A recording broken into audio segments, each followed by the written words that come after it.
Overcharging, entangling riders in suspicious loans, and packing prices with implicit fees are all part of the long and dangerous game that Harley Davidson dealers have been playing. For a while it worked. The dream of riding a Harley was so strong that people overlooked the red flags. But now it's all falling apart. Buyers are walking away, showrooms are full of unsold bikes, and the so-called dream is rusting. This isn't a rough patch, it's a collapse. For years, dealerships, especially those tied to Harley, created what looked like value. They made inflated prices seem normal. What used to be a working-class dream became a luxury. Slowly and silently, they conditioned buyers to believe that $30,000 for a base touring model or $15,000 for a beginner bike was just how things were. And many riders, eager not to miss out, believed it. It started before the pandemic, but COVID gave dealers the perfect excuse. Supply chains were a mess, materials were delayed, and microchip shortages made headlines. But dealers didn't just pass on higher costs. They used the situation to drive prices even higher. Supply is low, demand is high, they said, adding market adjustment fees and pushing the idea that prices would keep rising. People rushed in, afraid they'd miss out if they didn't buy immediately. And it worked at first. This was not it. The buyers had more surprises to come. What buyers didn't realize was that these price hikes weren't temporary. Dealers were conditioning them to accept permanent inflation. The high sticker prices were just bait. The real trap was the financing. Most people don't buy motorcycles with cash. They finance them. And that's where the dealerships really made money. Long loans, 5, 6, or even 7 years, looked affordable on the surface.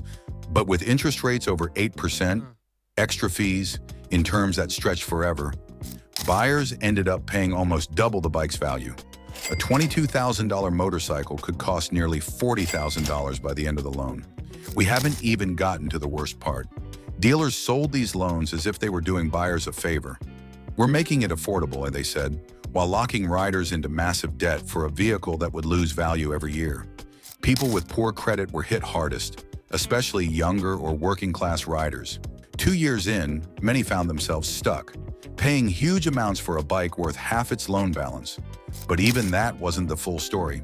Because the extra costs didn't stop with the loan, they were built into every step of the sale. Hidden fees ballooned the final price.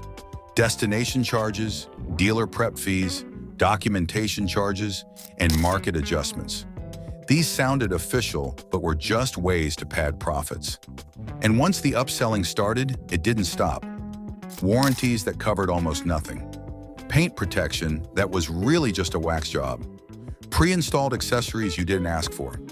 Say no, and dealers might deny the sale. Say yes, and you'd add another few thousand to your total cost. Even worse, the whole idea that bikes were in short supply was often a lie. Dealerships would tag bikes as sold to make them seem rare. They'd keep inventory hidden just to create pressure. Riders felt lucky to be allowed to buy. But it was all a game, calculated, manipulative, and deeply effective. Eventually, riders caught on. But they didn't protest, they didn't shout, they just stopped buying. The real revolt was quiet. People started walking away from dealerships. They waited, knowing prices couldn't stay high forever. They turned to the used market, buying older bikes that were simpler, cheaper, and more trustworthy. No high-interest loans, no pressure, just cash, keys, and freedom. This was a surprise for the dealerships, and they were about to face karma. Dealerships started to panic. Bikes sat unsold for months, sales dropped. Dealers began offering incentives again, special financing, discounts, anything to move units. But it was too late. The trust was broken. The betrayal went deeper than money. It was in the bikes themselves. Motorcycles used to be simple. You could understand them, fix them, and make them yours. Today, they're rolling tech platforms, loaded with electronics, sensors, software, and systems nobody asked for. Ride modes, cornering ABS, Bluetooth dashboards, mobile apps, it's endless. And when a screen freezes at 60 miles per hour, the consequences are deadly. These modern features don't make bikes better. They make them fragile and harder to connect with. Riders feel less of the road, less of the machine. The bike becomes a computer, not a companion. You need a laptop to fix it, not a wrench. Sunday maintenance in the garage? Gone. Now it's software updates and diagnostic codes. The deeper the tech, the less control riders have. And that sense of ownership is fading fast. That's why used bikes are booming. Riders are going back to simplicity. A 10-year-old motorcycle without Tech-bloat can ride just as well and cost half as much. A bike with 15,000 miles still has decades of life left. It's not just about saving money, it's about peace of mind. No hidden fees, no loans, just the ride. Private sales are growing fast. Riders trust each other more than they trust dealers. One-on-one sales are honest. No tricks, no upsells, no nonsense. But there's a twist to all this. Some riders won't be coming back. Ever. The biggest blow to the motorcycle world isn't just financial, it's generational. The baby boomers shaped modern motorcycle culture. They built Harley's legend, but now they're aging out. They're retiring their bikes, and the next generation isn't showing up. Millennials and Gen Z face a different world. Rent is high, wages are low, student debt is crushing. For them, a $25,000 bike isn't a dream, it's a fantasy.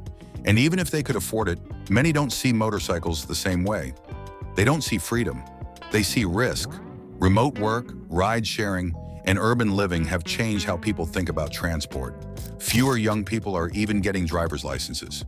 So the community shrinks, the events fade, dealerships lose their most loyal buyers, and the replacements aren't coming.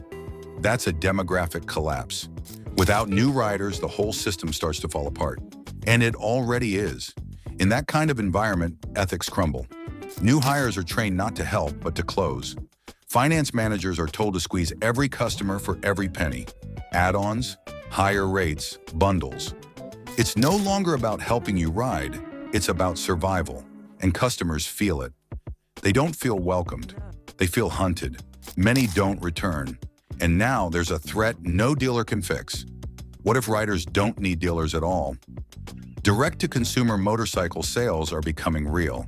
Harley has already tested it with their electric bikes. BMW is doing it in Europe. The model works. Riders pick a bike, see a real price, and buy it online. No haggling, no pressure, no hidden fees. For younger buyers, raised on Amazon and one-click orders, this is perfect. But for dealerships, it's a death sentence. Unless they change, fast, they're done. The tricks that worked for decades won't work anymore. Even if they survive the sales shift, another revolution is coming, one that dealerships won't be able to manipulate, a change that could wipe them out completely. Electric motorcycles might look like progress, but for many riders, they feel empty. There's no rumble, no gears, and no soul. What makes riding special, its raw, mechanical feel, is being lost. The thrill is replaced with silence, software, and a sterile ride. Riders aren't just worried about range or charging, they're missing the emotional connection to the bike.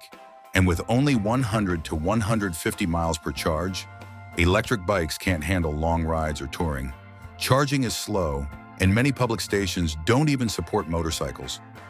Prices are also a problem. Most electric bikes cost $20,000 to $30,000, far more than gas models.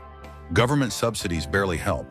For most new riders, they're just too expensive and too complicated. Even worse, electric bikes are being marketed with climate slogans and trendy ads that ignore real riders. Now the culture is fading. Events are shrinking. Clubs are disappearing. Young people aren't buying in. With debt, high costs, and ride sharing, motorcycles feel like a thing of the past. But it's not too late. If brands build affordable, simple, exciting bikes again and treat riders with honesty, there's still hope. It's not just about saving motorcycles. It's about saving what they represent: freedom, passion, and community. The last move is ours. Let us know in the comments, smash that like button, and make sure to subscribe so you never miss any videos.